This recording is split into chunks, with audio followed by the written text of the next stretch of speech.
pregnancy. So today's topic, I'll be mainly focusing upon what is fetal distress. So it is quite a common thing that distress is something, certain kind of a threatening situation or a crisis situation where the fetus is having certain kind of problems, and it is very common that the gynecologist can assess it. So what do we understand by the term fetal distress is that during the times of fetal distress, it is mostly seen that some or in some or the other way your baby is not well. It means that the placenta through which the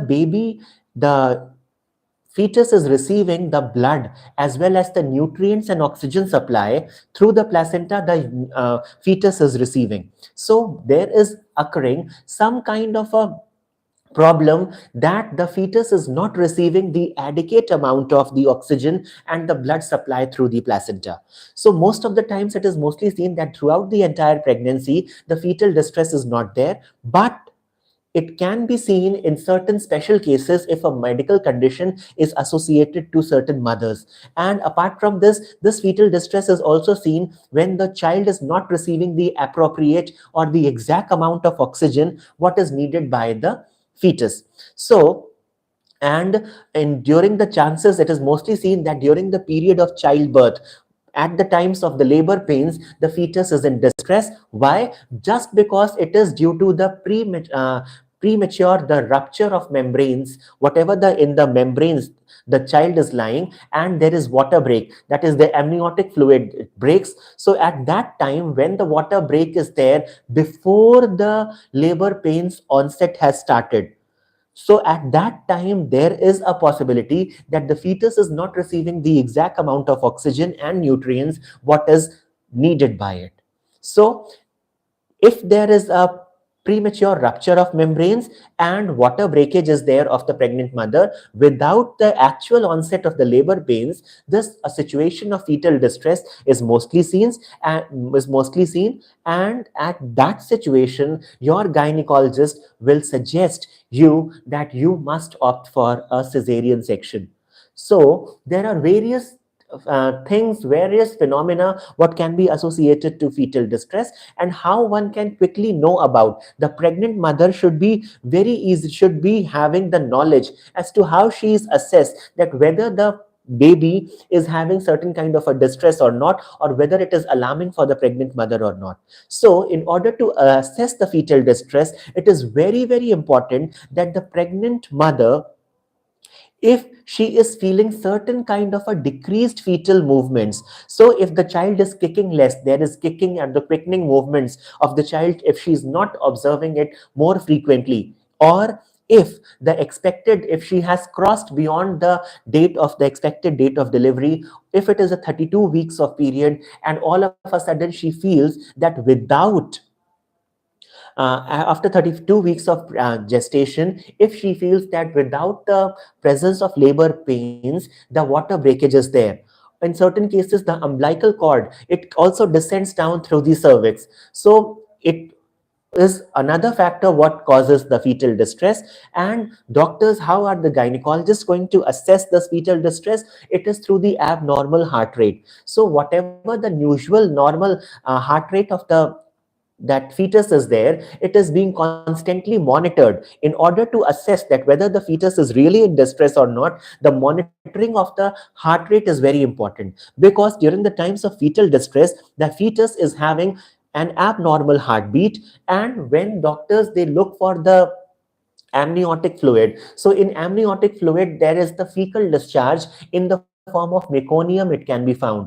So mostly usually in the throughout the pregnancy, the normal color of the amniotic fluid is slightly pinkish, yellowish, or little bit of reddish tinge is there. But if it is a premature water breakage is there, and the doctor suspects that the fecal matter, which is called as the meconium of the fetus, if he finds in the amniotic fluid, it is really an alarming sign.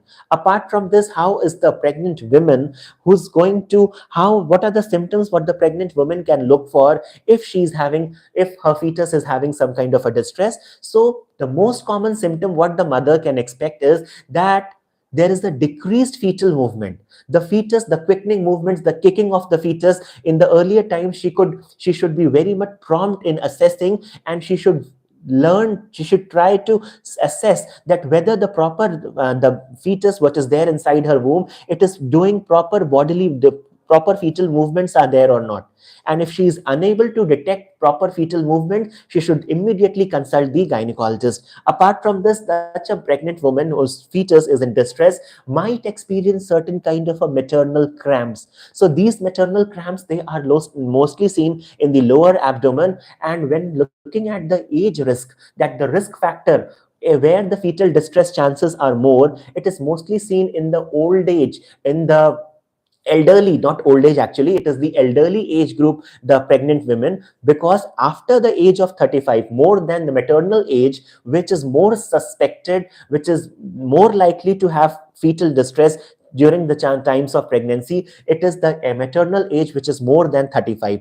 Apart from this, when we look at, there are certain medical conditions of the mother which can make the fetus in distress. So there are certain things when the mother is overweight. So those pregnant women who are overweight during their pregnancy, they are having a great more than normal, their usual body weight is exceeding the normal range. So such women are more, the such pregnancies are more prone for fetal distress scenario, for fetal distress phenomena. Apart from this, if the mother is suffering from certain kind of diabetes, that is the gestational diabetes during pregnancy, that is the gestational hypertension, if she's having certain kind of if she's having deficient thyroid functions, that is hypothyroidism is there, the mothers, the pregnant women who are experiencing anemia, as well as the mothers who are experiencing this asthma. So if there is certain kind of placental disruption is also there, so that is again a symptom of fetal distress.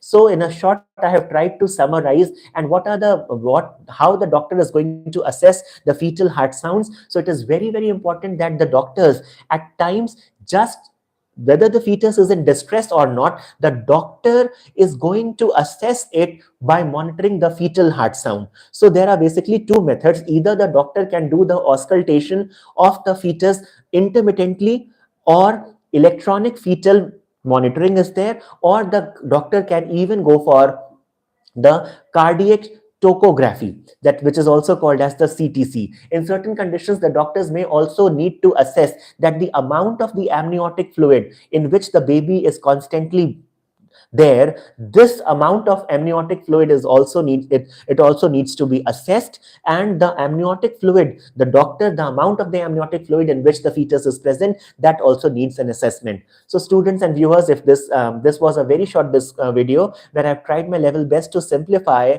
that is what is the fetal distress and what are the causes, how it occurs, and what is the alarming sign that the pregnant and lactating mother, that the pregnant mothers should be aware.